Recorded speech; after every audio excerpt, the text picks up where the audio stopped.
लाक्चरी मिटे पंगल की तरफ तगी लाइव ता संगबीर इबा इसना पुनमकपो सलाम अमसुंग दुआनी पाउसी हजिकता यामना इम्पोर्टेंट ओइबा अपडेट खरलाइको असिसु मयामदा थमजरम गया दुगा नुआइतबो पाउसु खर यावरी अद्रेदी रिपोर्ट खरमसु लाखरेको गजा की मतंग देनी रिपोर्ट से अदुगा हजि माइके मरीदा साइलेंट नि हजि ईरान की तरफ तगिसु अद्रेदी अमेरिका की तरफ तगिसु बस इजराइल की माँ की हरकत से वेस्ट बेंगल गिरा गजा दोगिरा माँ की कमीनापन से माँ की कमीनापन माद्रेदी सागी लमसत हुई की लमसत ngasi gi report makai si pawagi matungda Israel sibu adum yamna yengthikre aina haibbu amak haifam tampham leitre makhoi si sa haibu aigi page asi phare delete tawkhrasu phare nasi di achak pu dwairamage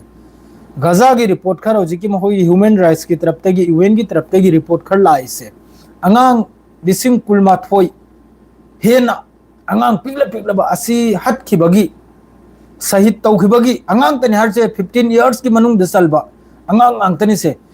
सिगी report C होजिक फंगबगी मतुंगदा अइगी तारसी अदु याम तत्ले हाइबबु अयोबिनी सनौमया अयोबी वालेकुम अस्सलाम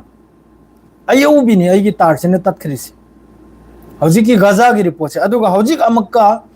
खान यूनुस्ता सु अमक्का Israel की तरफ तगी मी म सहित तौथोकलिमनि अंगांग अमा चाही अदु सुत्रा मंगाता सुबा Israel की soldier Palestinian 15 years old Palestinian boy अदुसु हौजिक असिनबो 15 years सिनबो वेस्ट बैंक दनिको अदुगा खान यूनुस तसु मियोय अमसु अमक्का इजराइल की तरफ तगी अल कोराहरि मफम सिदा सही तौथोइमनि असिनबो ngasi रिपोर्ट नि 24 hours सिदा मी नेपाल निको मी नेपाल न मी मरी नि हजु फावदा साइड ओर से अशोकपन भूमि नेपाल नि 24 hours सिदा सिनबो कराइदना गजादा सोमदा ईरान अमसुंग अमेरिका अमक्का कतर दवारी साना गदौरी असिनबो असाइगी ईरान अमसुंग अमेरिका लान तौनखिबसे असिगी मतांग वालेकुम अस्सलाम सलाम तौबिरकपो मिओय पुनमक वालेकुम अस्सलाम नि वारिस इमुल नसीर भाई आई अमुक लाके ओके ब्रो वेलकम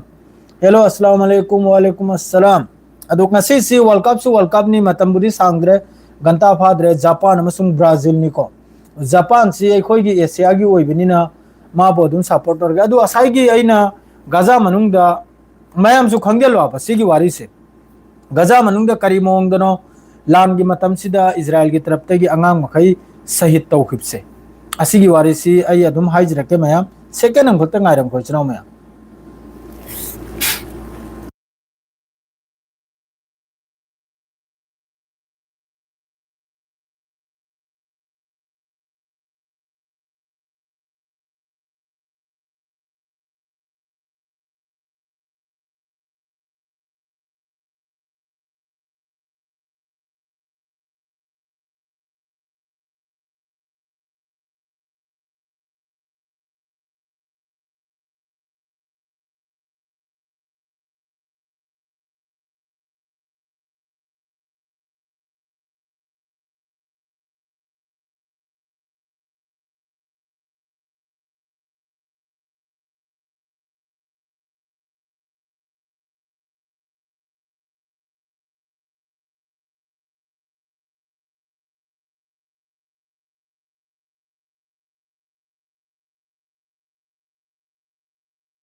आई लाक्चरे चाओ मी हम खगला ये थोंग हांगदो बा दुननि मयम वारो बिबियादे खोन लाब्रे एवो दु हजे गजा की मा से गजा की अपडेट से तौजरम गया दुगा सोम द ईरान अमसुंग अमेरिका हजि की पीस डील की मतंग द मक्का वालेकुम अस्सलाम हमको वारी में साना गदोर करे दी गेम सुले बिने यामना लाइव से सांगल रोगे लाइव से तेतंग इजरायली फोर्स किलेड ए 15 years old फिलिस्तीन इन अल सरेयत असिदा इजराइल की फोर्स की तरफ तगी सही 35 सुबा अंगांग अमा शहीद तौबगी वानी सिटी अल इल बिरा हरि मफम जे इल बिरा हरि मफम जे असुम तौदना असाइगी अंगांग कुलमाथोय शहीद तौखरिसे असिगी वारिसि मते बुतंग हरि मगे लाइफ स्लो जगे वीडियो गेम की मवंग हजिकी महोगी यूएन की रिपोर्ट सिदा अमसुंग ह्यूमन राइट्स की रिपोर्ट सिदा हरसिनबु नोंथिलदा नुमदांग नते नोंथिलदा अंगांग मखैसे सानबो मतमदा मखोगी हजिकी कैमरा मखैसे माइके मेरी द गजा मनुंग सिदे पूरा मखोइना सिमना थमखरेगा कैमरा सिदे यंगलेगा हेलीकॉप्टर दे फावबा स्नाइपर ना अंगांग पिगले चाही 5 सुबह चाही 10 सुबह चाही 35 की मनुंगी अंगांग मखैसे चाही अम फावबा चाही अम फावबा था 3 सुबह अंगांग फावबा मखोइना सही तौथोख्रमनि इस्राव मैम एंगलो अदोडी मखोइगी कोक से कम सागी लमचत नाबदो दुम ज्ञान तारुसिदा मखोइसिगी इन फंगब मिवोइ द सुचा एकदम पेल खरमनि आइगी नोंथिलदा अखोइगी सेम टू सेम मागी रिपोर्ट से इरिसे शिकार तौबगुम तौरिमना स्नाइपर गा हेलीकॉप्टर गा स्नाइपर गा एक्सप्लोसिव नते लापना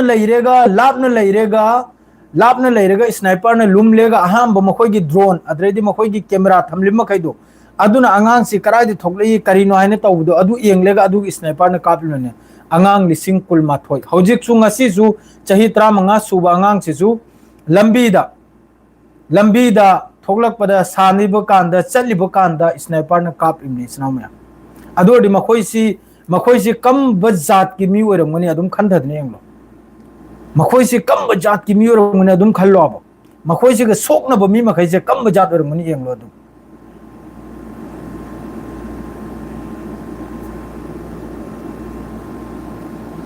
भाई मणिपुर की पाव सिदी मणिपुर की पाव दुसु सोइदमकि तौरकनि इंशाल्लाह मादु ngasi खजिक तो वायुंग चिचार रोय ngasi खजिक तो नुवाय रोय माद्रे दि सोमदा हमका सेटलर मखैना सोमदा कराय दना टाउन ऑफ अल मजीरा अमसुंग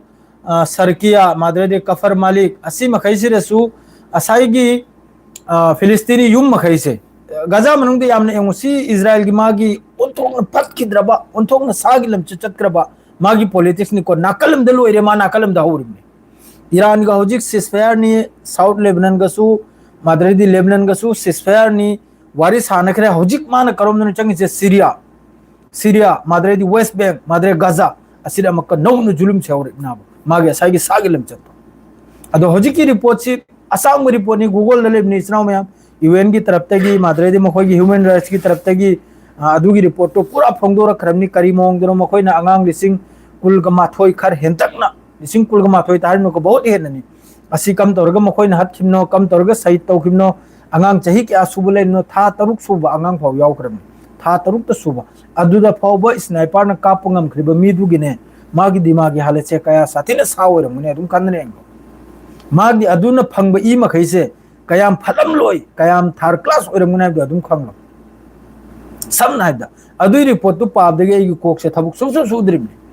मखोई की रिपोर्ट तो हाई रुदुरी मफम खुदिंग कैमरा थमलेगा कैमरा सेना अहम अंगांग मखैसे करोम द थोकलेबनो करी थोकलेबनो अदु येंबगी मतुंगदा खोंगने चटपे यारे चटले नोंमैना लामफंगे फंगद्रेगनु हेलीकॉप्टर ने चलेगा स्नाइपर ने कापिमना येंग्रो मखोई लमचसे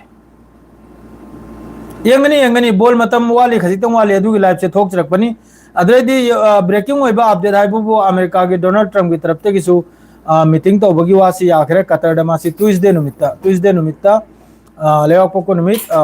मीटिंग से फमगदर नजिक दोहादा हुजिकी कनम तौरिसे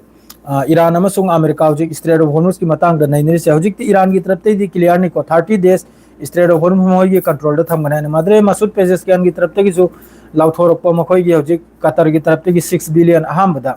मोगी फॉरिजन फाउंड अखोगी फ्रीज तौदना थमगु पैसा अदु थादोरप वानी माद्रे 12 बिलियन नि अपुलबदा 12 बिलियन दा अहमदा 6 बिलियन अदरेदी अयुकी पाउद सरम नि फिलिस्तीनी अमक्का हौजिक हारसिन इजराइल की फोर्स की तरफ तक अमक्का फिलिस्तीनी अहुम ममसु अयुक तमरी नि हार हौजिक अहुम ममसु मखोइना गजा स्ट्रिप्ता अहुम ममसु अमक्का सही तौथोकपा वानी सी अल जजीरा के हामबगी ब्रेकिंग अपडेट लेरमनि सिनावमे अदो ngasi si world cup ni japan amasung kanongi brazil gi khelasi yam nungaigini ngasi ai khoi budi ai gi asia gi team support ni ko Japan अदुम मतम सु योगदर नापतनि ngare madu chai sangchul ojre chnaw me nahi gi live se google da lebne hoji ki फिलिस्तीनी माही की site तौखिबगी report अमतंग पाव अदुगा नखोइगी थमोइदो कम तौरपने मुइचनाव में सियारे ngasi Lebanon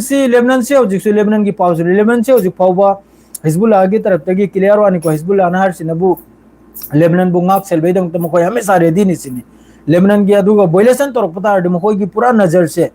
हजिक की दिल सिदे लैसिनी दिल सिदा करिगुंबा दिल से कायबगी थबक तौरप तारदि एक्शन लौगुनि सिनी हिजबुल्लाह की तरफ तगी जो सियारे ngasi की हजिक की लाइव रिसर्च रिलो इजरगेसन में सलाम अलैकुम वरहमतुल्लाहि